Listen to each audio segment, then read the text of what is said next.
बिहार के समस्त जिलों में जमकर डिजिटल प्रीपेड मीटर को लेकर चलाया गया जन आंदोलन। आरजेडी ने उठाया बीड़ा।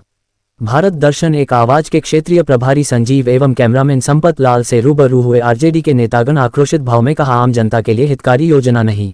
नमस्कार, आप देख रहे हैं भारत दर्शन के बाद। मैं हूं संजीव, मेरे साथ है कैमरा पर संपत लाल जी। आज हम जिस जगह पर है वो तारापुर विधानसभा क्षेत्र है और असरगंज प्रखंड के क्षेत्र में है। हमारे साथ कई राजनेता हैं जो कि जुड़े हुए हैं। आज का प्रमुख रूप से जो कार्यक्रम रहा, इस कार्यक्रम का उद्देश्य क्या है? क्या आगामी चुनाव को देखते हुए यह कार्यक्रम आयोजित है या फिर एक आंदोलन है जो आम जनता के हित के लिए है? इन सारी चीज़ों का हम अभी बारी बारी से सबों का जानकारी लेंगे और कार्यक्रम के ऊपर भी प्रकाश डालने का हम प्रयास करेंगे कि कार्यक्रम क्या रहा। साथ ही साथ जिस प्रकार से आज का आंदोलन प्रारंभ रहा है और आंदोलन हुआ है, यह आंदोलन आगामी दिनों में क्या रुख अख्तियार करेगी, इन सभी चीज़ों को लेकर के हम बातचीत करेंगे। सबसे पहले इस क्षेत्र के प्रमुख रूप से जो आज प्रभारी महोदय हैं उनका पहले परिचय लेंगे और फिर हम आगे की बातचीत समझ करेंगे। क्या शुभ नाम है सर आपका? मेरा नाम हुआ मुजफ्फर हुसैन राही जी, प्रदेश उपाध्यक्ष सह जिला प्रभारी मुंगेर राष्ट्रीय जनता दल। आज का प्रमुख कार्यक्रम क्या है? तो बिहार की सरकार ने पूरे राज्य में प्रीपेड स्मार्ट मीटर लगाने की जो उनका निर्णय है, राष्ट्रीय जनता दल और राष्ट्रीय जनता दल के राष्ट्रीय अध्यक्ष मानव लाल त्रिपाठी और नेता प्रतिपक्ष मानव तेजस्वी यादव इसको जन विरोधी मानते। जन विरोधी क्यों हुआ? अभी वही स्मार्ट मीटर जब लग गया तो अब उस गरीबों के घर में 3200, 3600, 4200, 5200 के बिल आ रहे हैं। ये बिल्कुल गरीब की विरोधी योजना है। और इस योजना के पीछे राज्य सरकार को उद्देश्य क्या है कि दिल्ली की नवरत्न सरकार के प्रधान माननीय मुख्यमंत्री प्रधानमंत्री जी कोयला खदानों को अडानी के हाथों बेच दिया। अब कोयला वहां से निकलता है, कोयला जो बिजली उत्पादन कर रहा है, क्योंकि बिना कोयला के जरूर बिजली उत्पादन नहीं होगा। अब ये कोयला चला गया बिजली उत्पादन कंपनियों के यहाँ और उस कंपनियों से नीतीश कुमार जी बिजली खरीद रहे हैं और आज बेच रहे हैं पूरे बिहार की जनता को। इस मतलब उनकी गाड़ी कमाई को लूटने का प्रयास है और अडानी के खजाने को भरने का, गरीबों को पैसे। इसे राष्ट्रीय जनता दल इसका घोर विरोध करता है।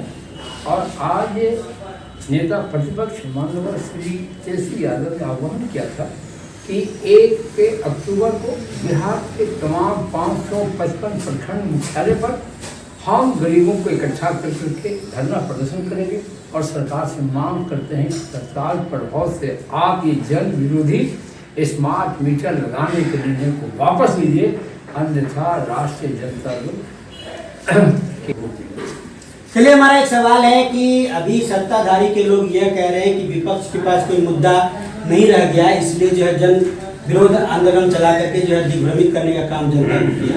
आप चूँकि आप जनता के बीच काम करते हैं, आप सरकार को आपके प्रति हमारे मन में सम्मान है। अब देखो हजारों लोग रोज अखबारों में पढ़ रहे हैं, 1 लाख का बिल आ गया, 42,000 का बिल आ गया, 52,000 का बिल आ गया, 60,000 का बिल आ गया। क्या जलाते हो भाई?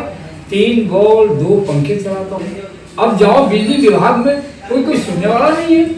तब कहा कि अगर मालूम ये रफ्तार रहा तो इस देश के गरीबों के सारे पैसे अंबानी अडानी के और बिजली कंपनियों के खजाने में भर जाएगा। इसको हर कीमत पर रोकना चाहिए। ये घोर विरोधी है गरीबों का, इसलिए हम यहाँ खड़े समूहों पर।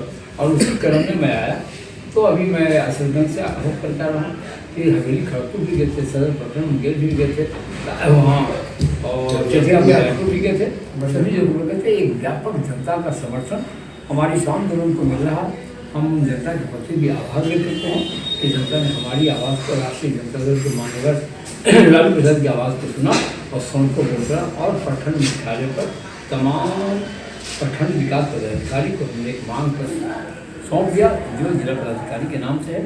और सरकार से हमने मांग किया है कि तत्काल गरीबों के व्यापक हित में तत्काल प्रभाव से आप अपना ये निर्णय वापस लीजिए, अन्यथा हमको और लंबी लड़ाई की तैयारी करनी है।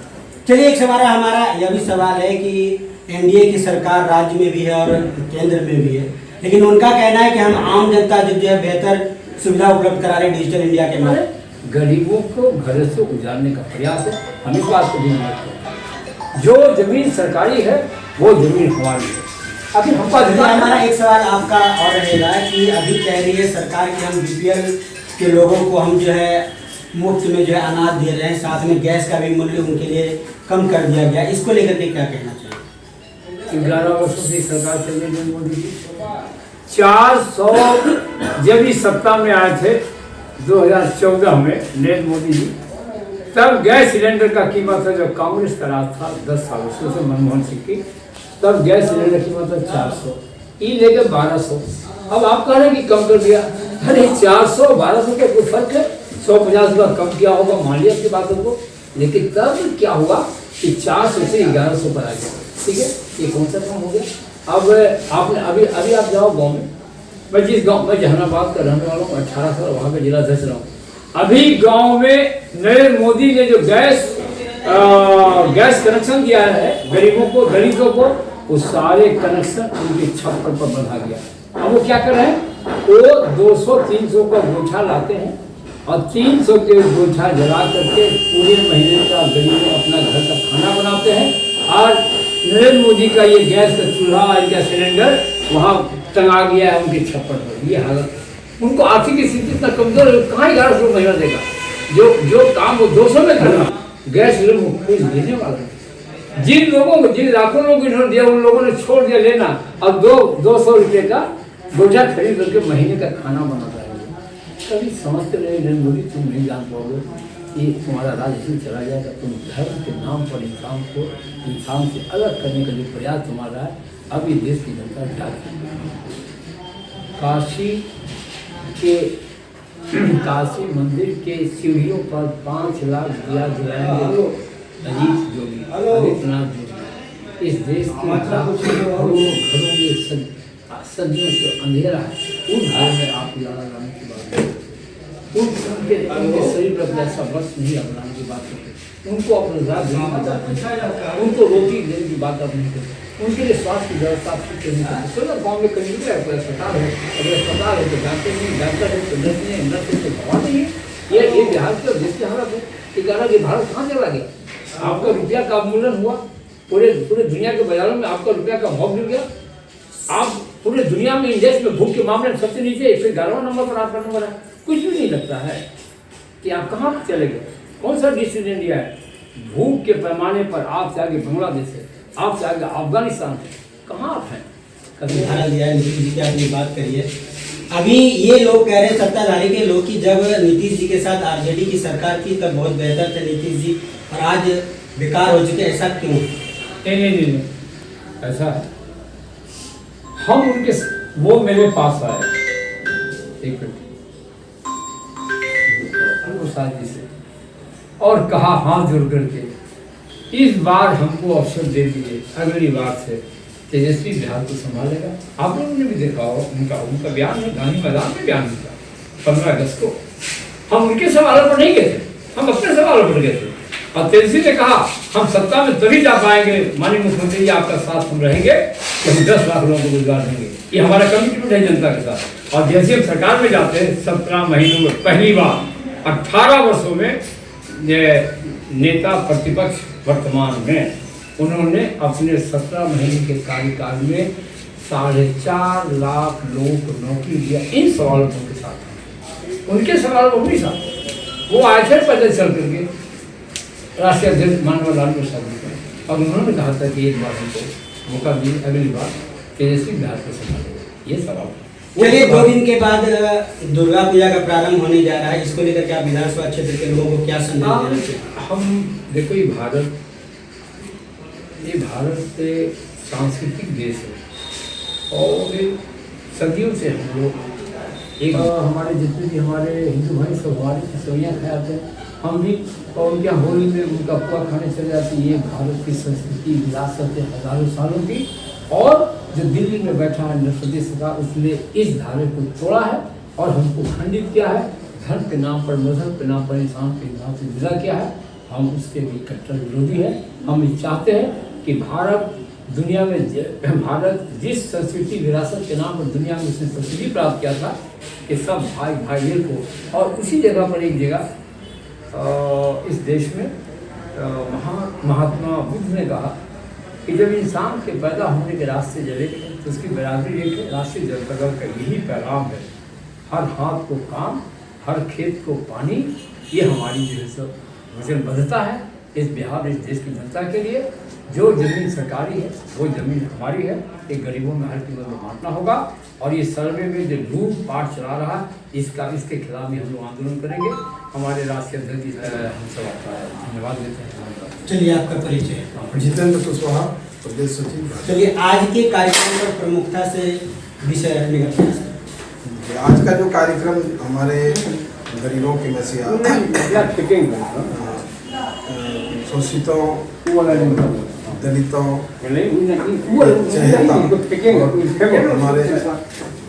हमारे राष्ट्रीय अध्यक्ष माननीय लालू प्रसाद यादव जी, हमारे युवाओं के आइकॉन आदरणीय तेजस्वी यादव जी के आह्वान पे आज पूरे बिहार के 555 प्रखंड में जो स्मार्ट मीटर, जो गरीबों के लिए कहा जाए चीटर मीटर, हमारे नेता ने इसका दिया है। और हम लोग भी समझते हैं इसलिए कि आज लगातार हम देख भी रहे हैं कि ये यहाँ से मेरी पत्नी जिला परिषद सदस्य है और उस क्रम में मुझे भी काम करने का मौका मिलता है। तभी मैंने कई गाँव का मेरे पास उदाहरण है कि मैंने देखा कि कुछ लोग जो गरीब लोग हैं, जो सरकार ने लक्ष्य रखा है अडानी और निजी कंपनी नागार्जुन के माध्यम से साउथ बिहार के साथ जो कोलैबोरेशन किया है, इसके माध्यम से जो लगाने का उन्होंने जो लक्ष्य रखा है 2025 तक हम 2000 करोड़ घरों में हम लगाएंगे और 2 करोड़ घरों में लगाएंगे और अभी जो है 50 लाख लोगों के घरों में लगाया है। तो उस क्रम में जो गरीब है उसका जो रिजल्ट देखा, जो गरीब 300 रुपये में काम चला लेते थे पोस्ट पेड मीटर के माध्यम से, आज प्रीपेड माध्यम से उसके घर में 1200, 1500, 1800 का बिल आता है और उसकी दैनिक मजदूरी कहा जाए 350 रुपया है और बेचारे कहाँ से लेता है। इस चीज़ को हमारे नेता आदरणीय तेजस्वी यादव जी ने समझा और पूरे राष्ट्रीय जनता दल के जो सभी कर्मठ साथी हैं पूरे बिहार के सभी को कहा कि आप इनकी बातों को अपने प्रखंड मुख्यालय जो सरकार का पदाधिकारी है उनके बीच में रखें और अगर वो बात को नहीं मानेंगे, अगर इस प्रीपेड मीटर को लगाना नहीं बंद करेंगे तो फिर हमारे राष्ट्रीय अध्यक्ष जी के आह्वान पे हम लोग सभी कार्यकर्ता, पदाधिकारी, तमाम राष्ट्रीय जनता दल के साथी हम रोड पे जाएंगे और सड़क से सदन तक हम लोग इसका धारी का नेता इसलिए बोल रहे हैं उनके जो राजनेता हैं उन्होंने एक मोटी रकम लेकर जो आपके अडानी हैं, जो नागार्जुन जैसे जो कंपनी है उनसे एक मोटी रकम लेकर के साउथ बिहार पावर डिस्ट्रीब्यूशन के साथ समझौता किया है। तो निश्चित है उनके जो बड़े नेता हैं उनके पास जब उनकी उसका हिस्सा जा रहा है तो निश्चित तौर पर उसको अच्छा लगेगा। लेकिन हम लोग की जो लड़ाई है, हमारे नेता की जो लड़ाई, चूँकि हमेशा गरीबों के लिए, हमेशा शोषितों के लिए, दलितों के लिए हमारे नेता काम करते हैं तो दर्द तो हमारे नेता हो। और अभी जो सत्ताधारी है वो तो चाहे केंद्र सरकार हो या भारत सरकार, ये बिहार सरकार हो, दोनों तो गरीब विरोधी है। आप देख लीजिए अग्निवीर योजना में कौन जाते थे, उसमें तो हमारे गरीब कोई बच्चे लड़के जाते थे और उनका पेंशन बंद करने के लिए, सिर्फ उनका पेंशन को रोकने के लिए आज जो है आप देख लीजिए कि इस तरह का योजना को लाया। क्यों? आज सामान्य जो सैनिक है वो अगर जाते थे तो उनको पेंशन मिलता था तो कम से कम गरीब का जीविका तो चलता था। आज अग्निवीर जैसा योजना लाया तो उसमें कौन जाते थे? एक भी अडानी जैसे या बड़े घराने के लोग जाते थे क्या? और जो सत्ताधारी के लोग हैं उसमें हमारे जो जगदेव बाबू ने कहा था जो है 100 में 90% शोषित और 90 भाग हमारा है। तो इसमें जो हमारे जो राष्ट्रीय अध्यक्ष आदरणीय लालू प्रसाद यादव जी है वो 90 के नेता हैं और हमारे जो है 90 के लिए हमेशा सोचते रहते हैं। और राज्य जो अभी जो वर्तमान सरकार है वो हमेशा 10 की बातें करते हैं, इसलिए ऐसा वो बोलते हैं। चलिए, 2 दिन के बाद दुर्गा पूजा का समय है, इसको लेकर के आप अपने विधानसभा क्षेत्र के लोगों को क्या संदेश? मैं अपने तरफ से तमाम हम अपने पार्टी के सभी हमारे राष्ट्रीय अध्यक्ष आदरणीय लालू प्रसाद यादव जी, आदरणीय माननीय नेता तेजस्वी यादव जी, तमाम पदाधिकारियों की तरफ से और तमाम हम अपने सभी राष्ट्रीय जनता दल तारापुर विधानसभा के खास करके जो हमारे नेता हैं उनके तरफ से अपने क्षेत्रवासियों की हार्दिक शुभकामनाएं देते हैं कि हम दिन दुनी रात चौगनी करके आगे बढ़ें और हम आगे बढ़ें, हमारे देश आगे बढ़े, हमारा राज्य आगे बढ़े, यही हमारी कामना है। मैं त्रिलोकी नारायण शर्मा आरजेडी जिला अध्यक्ष मुंगेर। चलिए, आप जिला अध्यक्ष हैं, पूरे जिला का क्या स्थिति रहा है ये आंदोलन को लेकर? पूरे मुंगेर जिला में ही नहीं, पूरे बिहार में हर प्रखंड में स्मार्ट मीटर जो एक प्रकार से चीटर मीटर है, उसके द्वारा जो हमारी वर्तमान सरकार गरीब गुरबा को, अंडर पॉवर्टी लाइन लोगों को जो ठगने का काम किया है उसको हम लोग समझ चुके हैं, हमारी पार्टी उसको समझ चुकी है। ढेर सारे लोग बिहार के उनके यहाँ हमारे आदरणीय तेजस्वी प्रसाद यादव जी के यहाँ आवेदन किए थे। उसके बाद जब उन्होंने समझा कि ये बहुत बड़ा खराबी है और इसके आधार पर गरीब का खून चूसा जा रहा है, इसी के विरोध में उन्होंने एक पूरे बिहार में आह्वान किया कि हमारे बिहार के अंदर 555 प्रखंड जो हैं उन तमाम जगह आरजेडी का जो जाबाज कार्यकर्ता है वो इसका विरोध करेगा, धरना प्रदर्शन करेगा और प्रखंड स्तर पर जो पदाधिकारी होते हैं उनको ज्ञापन देगा। जो सारा ज्ञापन जिलाधिकारी को पहुंचाया जाएगा और उनको अवगत कराया जाएगा। यही इस धरना का उद्देश्य था। चलिए, हमारा एक सवाल है कि अक्सर ये कहते हैं अभी प्रतिपक्ष के नेता कि नीतीश जी का काम जो है बेहतर है, लेकिन जब आपके साथ थे तो उनको बहुत बेहतर माना जा रहा था। क्या कहना चाहेंगे इसको लेकर? देखिए, ये प्रश्न तो बहुत सुंदर प्रश्न आपने किया, जो हमको ही बोलना चाहिए। आप बोले तो आपको शुक्रिया। सबसे बड़ी बात यह है कि आज सारे लोग शुरुआती दौर से ही बोले जा रहे हैं कि नीतीश कुमार जी का जो शासन था वो सुशासन था। मैं समझ नहीं पा रहा है, बार बार चारों तरफ नज़र दौड़ाते हैं, ध्यान आकर्षण अपना करते हैं, तो हमको लगता है एक प्रखंड स्तर से लेके जो हम लोग का कोर्ट कचहरी होता है या अन्य कार्यालय होता है जो अपने जीवन काल में आवश्यक होता है हर इंसान को, हम कहीं अपने काम से जब जाते हैं तो 1 रुपया नहीं, मनमाना पैसा ये अफसरशाही के कारण देना पड़ता है। उसके बाद भी हमारे सुशासन बाबू कहते हैं ये जीरो टॉलरेंस का सरकार है और सुशासन का सरकार है, तो आप स्वयं समझ सकते हैं पढ़े लिखे अंदाज में ये सुशासन है कि कुशासन है। चलिए, एक सवाल हमारा यह भी है कि सत्ताधारी के जितने भी अभी नेता हैं वह घूम घूम करके यह प्रचार भी कर रहे हैं कि जो प्रतिपक्ष का नेता है उनके पास कोई मुद्दा नहीं रह गया, इसलिए उपभोक्ताओं को दिग्भ्रमित करने के लिए जो इस प्रकार का आंदोलन चला रहे हैं। आप इसको भी देखिए कि बात करते हो ये तुम बाबूजी के यहाँ से पैसा लोगे, लेकिन उन्होंने 17 साल में अपने दबाव में दिखा दिया। हमारे मुख्यमंत्री जी जो हैं सुशासन बाबू कहे जाने वाले, उनको दिखा दिया कि देखिए कैसे होता है। और उतना ही नहीं, सब लोग ये बोलते हैं कि उनको 4.5 लाख या 5 लाख नौकरी उन्होंने 17 महीने के दरमियान दिया, उतना ही सत्य नहीं है। आदरणीय नीतीश कुमार जी जो हमारे मुख्यमंत्री हैं, वो 17 साल में जो नौकरी दिए थे वो नौकरी नहीं था, वो एक मजदूरी था।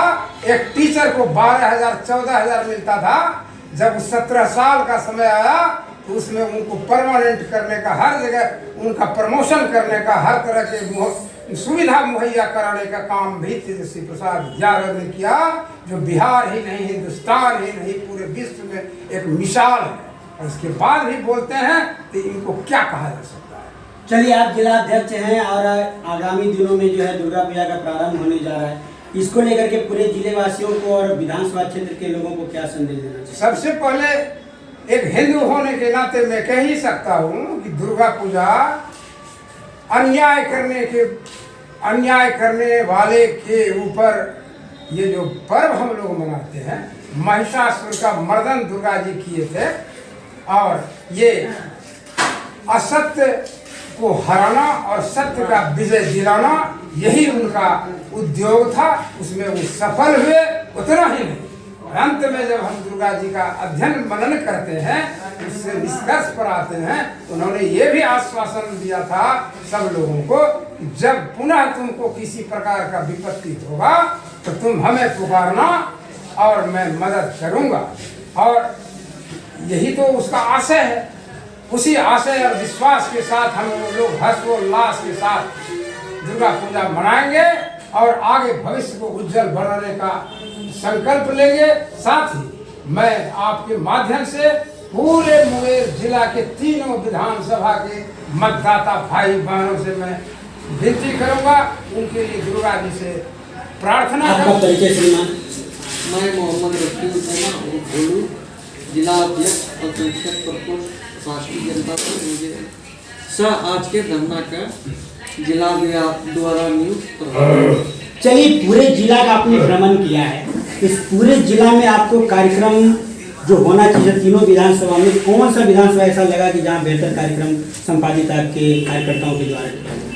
देखिए, हमारे जिला में 3 विधानसभा है जहाँ पे 2 राष्ट्रीय जनता दल चुनाव लड़ती है और जमालपुर विधानसभा कांग्रेस लड़ती है, जहाँ पे कांग्रेस के वर्तमान में विधायक भी हैं। हमारे दल का जो आज का कार्यक्रम था, ये सभी जगह सभी प्रखंड में वहाँ के आम लोग जो हैं, जो उपभोक्ता हैं बिजली के, उन लोगों ने भी बढ़ चढ़ करके हिस्सा लिया और हमारे दल के जो भी कार्यकर्ता, पदाधिकारी, समर्थक, सारे लोगों ने, मुजफ्फर हुसैन राही साहब, इन लोगों को मैं बधाई देता हूं कि आपके सफल नेतृत्व में सारे प्रखंड में बढ़िया कार्यक्रम हुआ।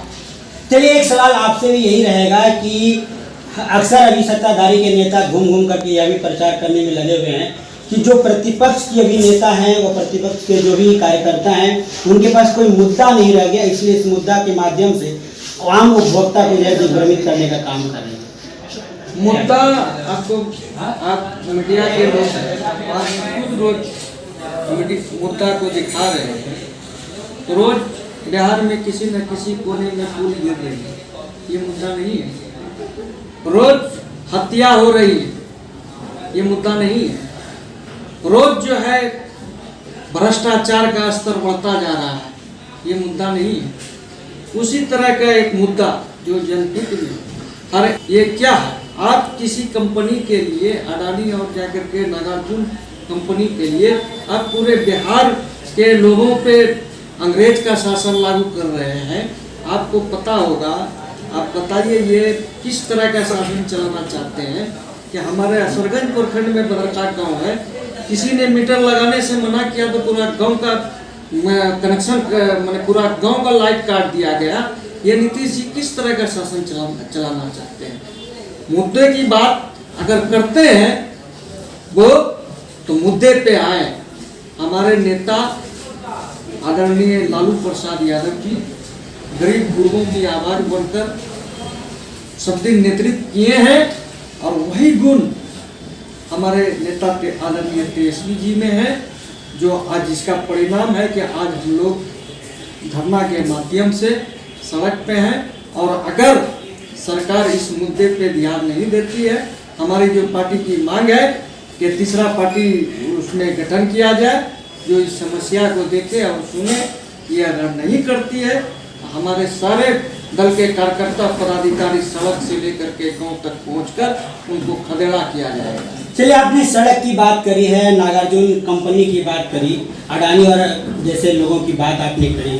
अभी केंद्र सरकार के द्वारा जो भी काम कराया जा रहा है वो प्योर बिजनेस है। आपको याद होगा कि सड़क परिवहन मंत्री जो केंद्र में है नितिन गडकरी जी, उन्होंने क्लियर कहा था कि मैं फ्री में सुविधा नहीं देता हूँ, मैं पैसा लेता हूँ तो सुविधा देता हूँ।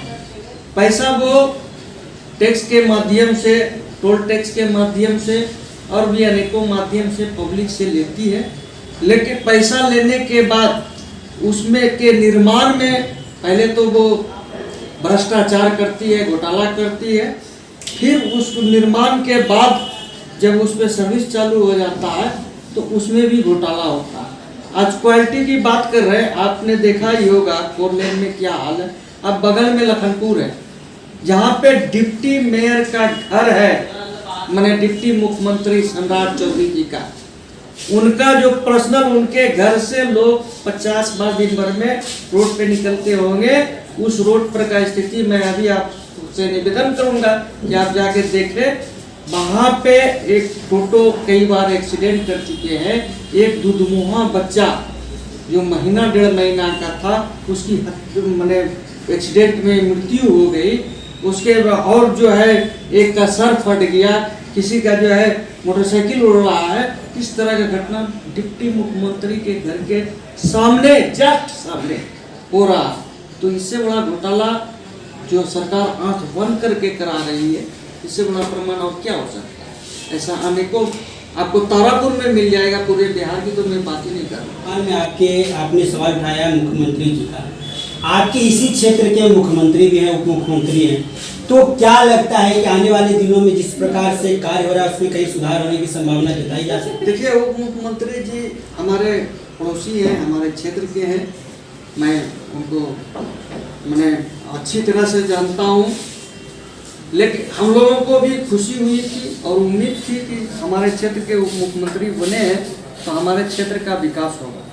मैं आपके माध्यम से माननीय सम्राट चौधरी उप मुख्यमंत्री जी से भी याद दिलाना चाहूँगा और उन्हें चेतावनी भी दूंगा। ये मैं बहुत बड़ी बात बोल रहा हूँ क्योंकि आने वाला चुनाव है। जिस समय आदरणीय शकुनी चौधरी जी हमारी सरकार में मंत्री थे, स्वास्थ्य मंत्री थे, और इनके कहने, इनके पैरवी पे आदरणीय लालू प्रसाद यादव जी तत्कालीन रेल मंत्री सुल्तानगंज, असरगंज, तारापुर, बेलहर, कटोरिया रेलवे लाइन जो कि देवघर में जाके मिलने वाला था, उनका शिलान्यास किया गया सुल्तानगंज रेलवे स्टेशन पे, जिसमें आदरणीय उप मुख्यमंत्री जी के पिताजी का भी नाम सुनहरे अक्षरों में लिखा हुआ है। शिलान्यास किया गया, उसमें जो है उस परियोजना का सर्वे कराया गया विभाग के द्वारा। उस परियोजना में करोड़ों रुपया डाला गया, जिसका मैंने ये RTI के माध्यम से पूरा डिटेल ला करके सार्वजनिक रूप से उप मुख्यमंत्री और सारे लोगों को मैंने मेल किया। वो पता में कि 15 साल में आप इतने बड़े उप मुख्यमंत्री और पार्टी के प्रदेश अध्यक्ष और बड़ी बड़ी बातें आप करते हैं, हिंदू मुस्लिम की बातें मुरेटा बांध के करते हैं। अब बताएं आपने इस परियोजना के लिए क्या किया? नंगा कर दूंगा तारापुर के आने वाले चुनाव में इस मुद्दा को लेके।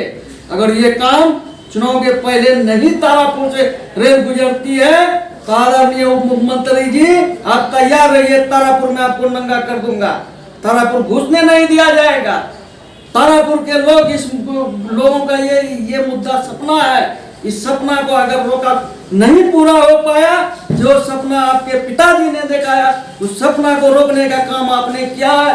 तारापुर की जनता इसको माफ करने वाली नहीं है और आपने तारापुर का अभी तक वैसा कोई काम नहीं किया जिससे कि तारापुर में कभी भी आपको नाम किया जाए। आदरणीय शकुनी चौधरी जी को लोग याद करेंगे। अनुमंडल बनवाने का काम किया, प्रखंड बनाने का काम किया, आपने नथिंग, कुछ नहीं किया। आपके नाम से लोग यहाँ क्रोधित हैं। चलिए, आगामी दिनों में 2 दिन के बाद दुर्गा पूजा होने को है, इसको लेकर के आप अपने जिला वासियों को और अपने विधानसभा क्षेत्र के लोगों को क्या सुनेंगे? मैं इस त्योहार के अवसर पे सभी लोगों को बहुत बहुत बधाई और मुबारकबाद देता हूँ। मैं बताना चाहूँगा कि चुनाव के ये त्योहार के पहले जो शांति समिति की बैठक SDO साहब की अध्यक्षता में होती है, उस बैठक में भी इस चीज़ को लेकर बहुत माने तारीफ किया जाता है और सब लोग खुश होते हैं कि तारापुर का इस तरह का माहौल रहा कि कभी किसी तरह का सांप्रदायिक हो या किसी तरह का कोई घटना नहीं हुआ। और संजोग से, और वो ये तारापुर के लिए बहुत बड़ी बात है कि हमारे बगल में माँ टेलिया स्थान है जो बहुत शक्तिशाली शक्तिपीठ है।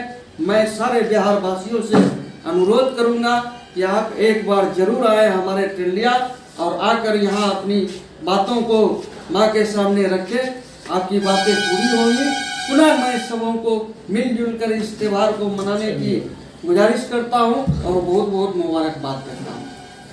नमस्कार, अभी हमारी बातचीत हो रही थी। RJD के सभी यहाँ के प्रभारी महोदय भी आए हुए हैं, साथ ही साथ तमाम नेतागण थे जिनसे हमारी बातचीत हुई। बहुत से ऐसे मुद्दे उभर करके आए, खास तौर पर जो डिजिटल मीटर को लेकर के जो बातचीत हो रही थी, इसको लेकर के उग्र आंदोलन रहा आज, और पूरे प्रखंड में नहीं बल्कि पूरे राज्य में एक जैसा कार्यक्रम किया गया। कार्यक्रम का संपादन भी हो चुका है। साथ ही साथ एक विषय इनके द्वारा रखा गया, अल्पसंख्यक मोर्चा के अध्यक्ष हैं, जिन्होंने कहा कि सम्राट चौधरी जो वर्तमान में उप मुख्यमंत्री हैं बिहार के, इसी तारापुर क्षेत्र के हैं और तारापुर के निवासी भी हैं, पैतृक संपत्ति पैतृक घर उनका यही है। इस क्षेत्र का विकास अभी तक नहीं होना और इस क्षेत्र में वर्तमान समय में, जैसा कि उन्होंने एक घटना चक्र के बारे में जानकारी दिया और जानकारी देते हुए यह बताया कि उनके घर के ठीक सामने एक बच्ची की मौत हो गई, दूध मुंही बच्ची की मौत हो जाती है, और उसके बावजूद सरकार में रहते हुए किसी प्रकार का कोई सकारात्मक निर्णय नहीं लिया गया या निर्णय नहीं लिया जा रहा है, या इस क्षेत्र के विकास के लिए कुछ नहीं किया जा रहा है। इससे तो ऐसा ही लगता है कि कहीं ना कहीं राजनीति में आने के बाद या राजनीति में पद मिलने के बाद निश्चित तौर पर वह वर्तमान स्थितियों को भूल जाते हैं, और जो कालांतर में होना चाहिए, कालांतर की जो योजनाएं बननी चाहिए, वह सकारात्मक तरीके से नहीं बन पाती है। आने वाले दिनों में चुनाव भी बहुत जल्द है, चुनाव का भी जो है माहौल बनने को है, चुनाव भी 2025 में संपन्न होने को है। इसको लेकर के इन्होंने एक स्पष्ट तौर पे कहा कि एक मांग इनकी रखी गई है पूरे बिहार में, पूरे तारापुर क्षेत्र से, यदि वह मांग पूर्ण नहीं होती है तो निश्चित तौर पर इस क्षेत्र में उप मुख्यमंत्री के लिए एक बहुत बड़ा दबाव या बहुत बड़ा कालांतर में आने वाले दिनों के लिए समस्याएं उत्पन्न हो सकती है।